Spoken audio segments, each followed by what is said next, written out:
একবার এক পেশেন্ট এসে ডাক্তারের কাছে বলল, ম্যাডাম আমার 1 বছরের একটা বাচ্চা আছে, কিন্তু এর মধ্যে আমি আবার গর্ভবতী হয়ে পড়েছি।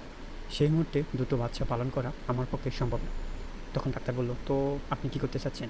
পেশেন্ট বলল, আপনি আমার অপারেশনের ব্যবস্থা করুন। ডাক্তার সাহেব কিছুক্ষণ ভাবলেন, তারপর বললেন, এর চেয়ে ভালো একটা উপায় আছে। পেশেন্ট বলল, কী উপায়? আগ্রহের সাথে জিজ্ঞাসা করল।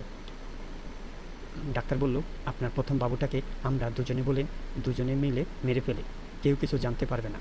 এতে সুবিধা হলো দ্বিতীয় বাবুটা হওয়ার আগে আপনি আরও কিছু সময় পাবেন এবং রেস্ট করতে পারবেন। মহিলাটা গা শিউরে উঠল। তখন বলল, ডাক্তার আপনি কি বলছেন? আমি মা হয়ে নিজের সন্তানকে এভাবে খুন করব? ডাক্তার একটু হাসলেন, তারপর বললেন, দ্বিতীয় বাচ্চাটা কি আপনার সন্তান নন? তাকে কেন আপনি খুন করতে চাচ্ছেন?